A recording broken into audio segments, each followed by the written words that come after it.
राधे राधे भक्तों, आप सभी को राधा अष्टमी की ढेर सारी शुभकामनाएं। आज की वीडियो में मैं आपको राधा अष्टमी की व्रत कथा सुनाऊंगी। कथा सुनने के लिए हम एक लोटा जल लेंगे और अपने हाथ में थोड़े फूल और चावल लेकर हम कथा सुनेंगे। तो चलिए राधा अष्टमी की कथा शुरू करते हैं। भाद्रपद माह की शुक्ल पक्ष की अष्टमी तिथि का दिन था। महाराज वृषभानु यमुना नदी में स्नान करने गए थे।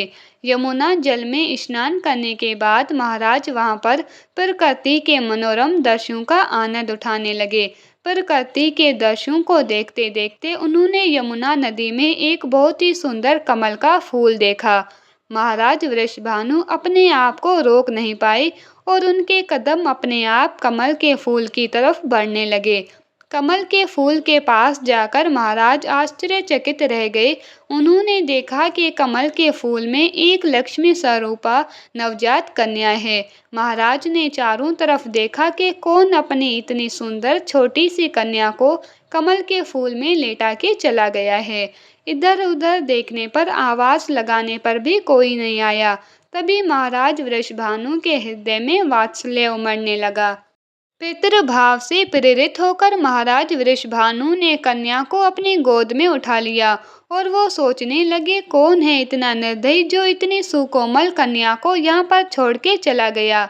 अब महाराज उसको अपने से दूर नहीं करना चाहते थे, लेकिन संकोचवश अपने साथ भी नहीं ला पा रहे थे, क्योंकि उन्हें पता नहीं था कि ये कन्या किसकी है। अब महाराज उस उधेड़ बुन में उलझे थे।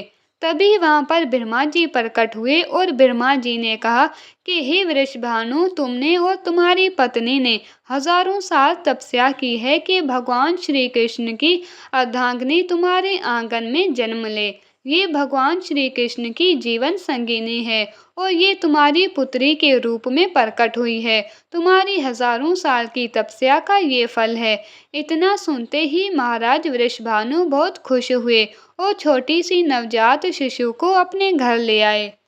राजा वृषभानु ने कन्या को लाकर अपनी पत्नी केतकी की गोद में दे दिया। रानी केतकी अब मां बन चुकी थी। इतनी सुकोमल सुंदर लक्ष्मी स्वरूपा कन्या को देखकर उनकी आंखों से आंसू बहने लगे। रानी अब सच में मां बन गई थी। ये सुकोमल कन्या इतनी सुंदर थी कि चारों तरफ इसकी सुंदरता के चर्चे होने लगे। नामकरण कराया गया तो इस कन्या का नाम राधा रखा गया।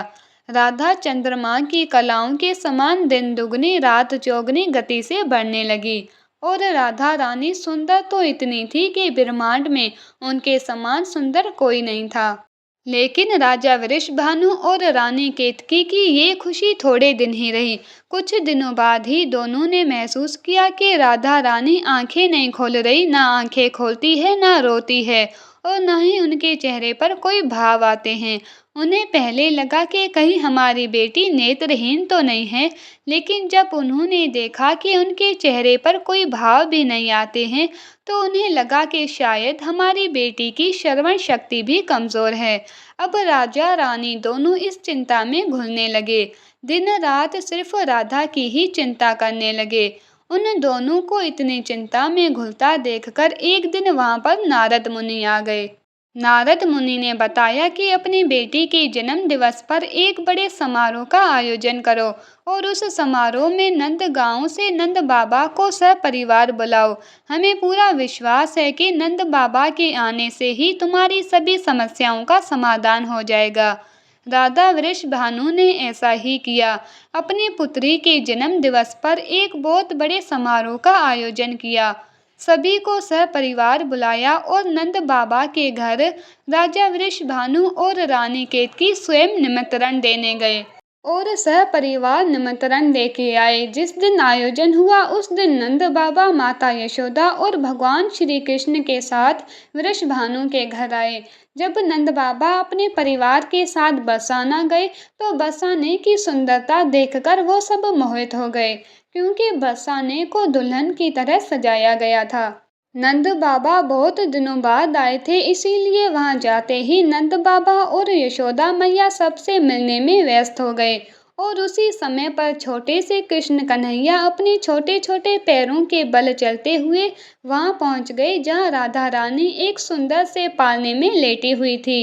जैसे ही भगवान श्री कृष्ण पालने के नजदीक पहुंचे, उनकी खुशबू से ही राधा रानी समझ गई कि मेरे प्राणनाथ आ गए हैं। जैसे ही भगवान श्री कृष्ण ने उन्हें स्पर्श किया, राधा रानी ने आंखें खोली। सबसे पहले भगवान श्री कृष्ण के दर्शन किए और उसके बाद राधा रानी ने रोना शुरू कर दिया। उनके रोने की किलकारी से पूरे महल में खुशियां गूंज गई। महाराज वृषभानु और रानी केतकी भी बहुत ज्यादा खुश हुए, क्योंकि उनकी बेटी ने पहली बार कोई भाव प्रकट किया था। इस तरह से पूरे बरसाने में खुशियों की लहर छा गई। राधा रानी ने सबसे पहले भगवान श्री कृष्ण के दर्शन किए और आगे चलकर वो भगवान श्री कृष्ण की नित्य संगिनी बनी और उनकी लीलाओं में उनकी सहायता की। जो भी कोई राधा रानी को पसंद कर लेता है, वो श्री कृष्ण जी को पा लेता है। भगवान श्री कृष्ण को पाने का एकमात्र रास्ता राधा रानी है। जन्माष्टमी का व्रत तभी पूर्ण माना जाता है जब राधा अष्टमी का व्रत किया जाता है। राधा अष्टमी का व्रत करने से सुखी विवाहित जीवन के साथ साथ घर में अन्न धन की बरकत और सुख समृद्धि भी आती है। हे राधा रानी, इस कहानी को कहते सुनते हुक्का भरते सब पर अपनी कृपा दृष्टि बनाए रखना और सबकी सब मनोकामनाएं पूर्ण करना। ये थी राधा अष्टमी की व्रत कथा। व्रत कथा सुनने के बाद हमें गणेश जी की कथा सुननी चाहिए और फिर उसके बाद जो फूल है वो हम राधा रानी के चरणों में समर्पित कर देंगे। कभी भी कोई भी कथा अकेली नहीं सुनी जाती है, तो आपको कोई गणेश जी की कथा साथ में ज़रूर सुनिएगा। ये थी राधा अष्टमी की व्रत कथा। आपको ये कथा कैसी लगी कमेंट करके ज़रूर बताना। अगर वीडियो पसंद आया है तो वीडियो को लाइक करके चैनल को सब्सक्राइब करना ना भूलें। राधे राधे।